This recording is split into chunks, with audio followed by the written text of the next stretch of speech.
Now, on a special edition of KGW News, why several Portland businesses say after decades they're now being forced to close. 1 year is a long time for anyone.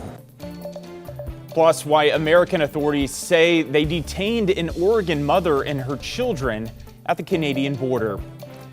And a group of children are given the opportunity to run, jump, and play together even better than before. And meet them and see that, oh, you're not that different. But we're going to start off tonight with an upcoming weather impact alert. We saw another warm day across the Rose City to start the weekend, but it's about to get extremely hot over the next several days.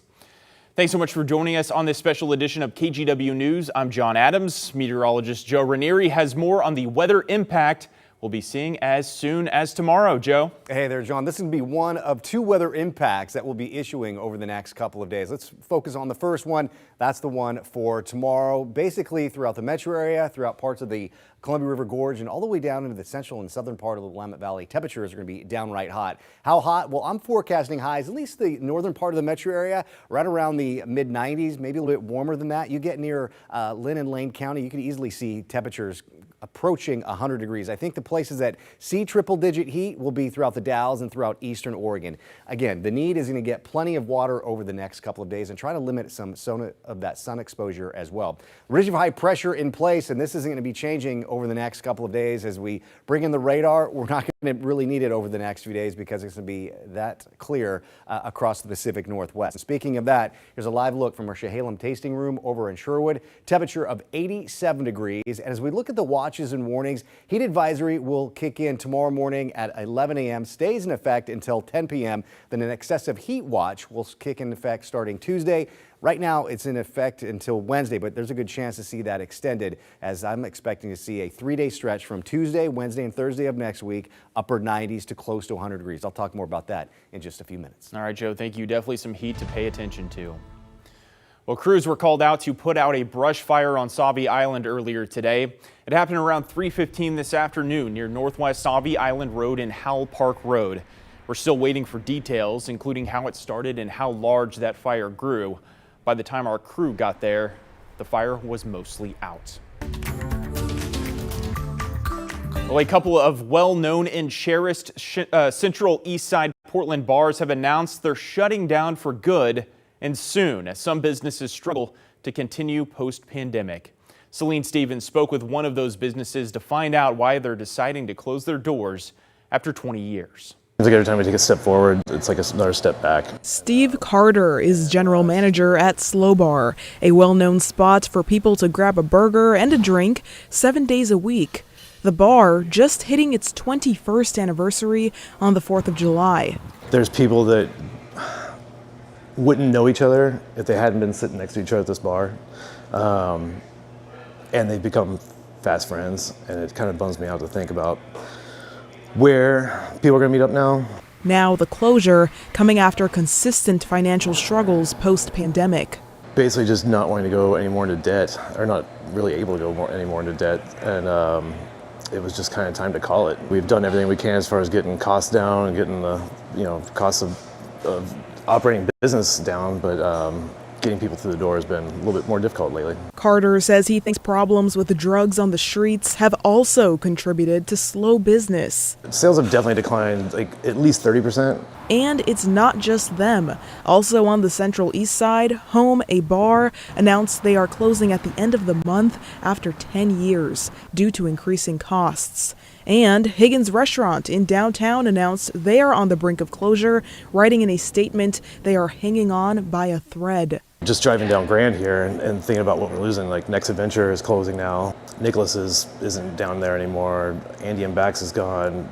Ollie Damon's left years ago. According to Prosper Portland, the city's retail sector continues to struggle, with vacancy rates for retail properties increasing to 32% in the fourth quarter of 2024, up from around 12% from quarter 4 in 2019. Now, Carter is expecting Slow Bar's doors to close for good on August 9th, sending their staff to try and find new jobs and fans of the bar to find a new gathering place. Hearing the stories of people talk about like things they experienced here and growing up here, it's 21 years is a long time. It's been an experience to see that with people, and it's gonna be sad to not see them anymore. In Portland, Celine Stevens, KGW News. Well, search and rescue coordinators in Clackamas County are searching for a missing mountain biker. The sheriff's office says 52-year-old Ralph Sawyer, an experienced biker, left Friday morning to bike near Mount Hood. He was supposed to return that night. Rescue crews have since found his vehicle with his cell phone inside. The sheriff's office is asking for help. They're centering their search around the Trillium Lake area. Sawyer is 6'1" with brown hair. He was last seen wearing an orange bike helmet, a blue shirt, and black shorts. If you have any information to share, call 503-723-4949. American authorities say they have detained an Oregon mother and her children at the Canadian border. That Portland mom and her 4 young kids were detained in Washington during a visit with family at a park that reaches across the 49th parallel. Alma McCarty breaks down this case for us. A mother and her 4 U.S. citizen children from my district have been in an inhumane situation. Congresswoman Maxine Dexter calling out U.S. Customs and Border Protection outside a facility in the small city of Ferndale, Washington. She's been denied access to counsel. She's been denied access to her U.S. representative. If we accept that citizen children can be taken without cause, without due process, that mothers can be disappeared across state lines, we surrender our democracy. That mother, Jackie Merlos, her mom, and 4 children traveled up to a well-known meeting spot on the U.S.-Canadian border, Peace Arch Park. For years, people have used it as kind of a neutral area where they can see friends and family. But that meeting with her sister ended in detention.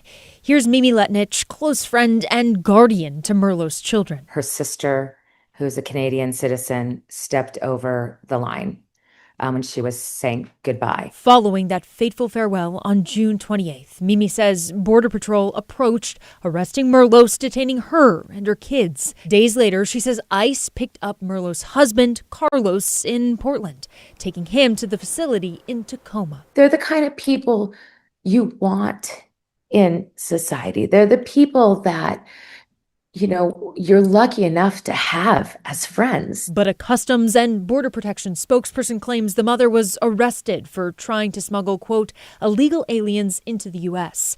In a statement, they added her children were present during the smuggling attempt, and she requested the children remain with her during detention. Len Saunders, an immigration attorney in Blaine, Washington, weighed in on the detention. Something doesn't add up here. It doesn't add up that a mom would bring her 4 American kids if she was trying to help smuggle aliens into this country. So I'd be interested to know what the final details are and if Homeland Security is being honest here and upfront. That was Alma McCarty reporting. Now, Saunders told us the Ferndale facility isn't meant for lengthy stays. The family's attorney says while Jackie isn't a citizen, she's applied for a special kind of visa, and those documents are pending. The attorney also says she's not been charged with any crime. Earlier this afternoon, Representative Maxine Dexter from Oregon accused the federal government of treating Jackie and her children not as citizens, but as threats. Well, a woman who lives near the South Portland ICE facility and the near nightly protests is now suing the city because of all of the noise.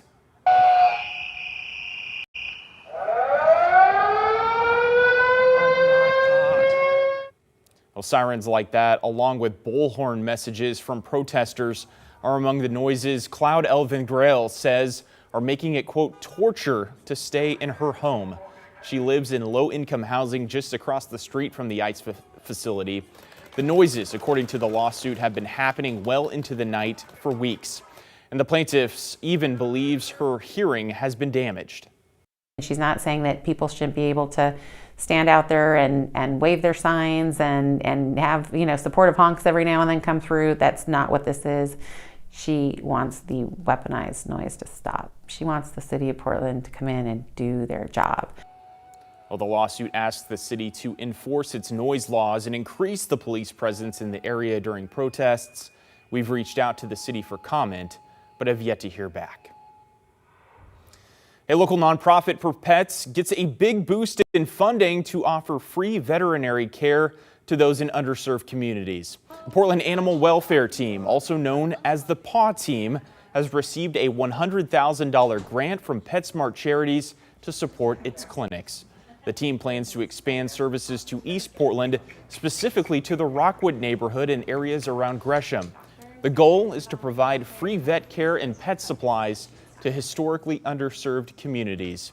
With the rising cost of vet care and pet food, plus cultural and geographical barriers, they say many pet owners are skimping on their own needs to provide for their pets. Pets mean so much to us, right? Our pets are our family. And the idea of having to choose between your family member or your basic needs or having to give up your pet due to financial circumstances is unbearable. The PAW Team provides acute care, vaccines, and flea protection for pets, as well as free food and pet supplies. They rely on donations and volunteers to support more than 3,000 families each year. They say they've seen a dramatic increase in need, including a 100% increase in demand for pet food. It's one of the very few opportunities that they have to be in a whole group of people that look just like them. Well, it's a chance for some children to have a more equal playing field in the world of sports. Today, Shriners Children's Portland invited some of its patients to get fitted for new running blades. They're a type of prosthetic leg designed for athletic activities. We spoke to one girl who is thankful the hospital is providing them, given the challenge children without limbs can face. Some of the people at, of course, different ages have been able to prove that you can do anything, even though you don't have a leg or an arm, you can always do something. Today's event was done in partnership with the Dave McGillivray Finish Strong Foundation.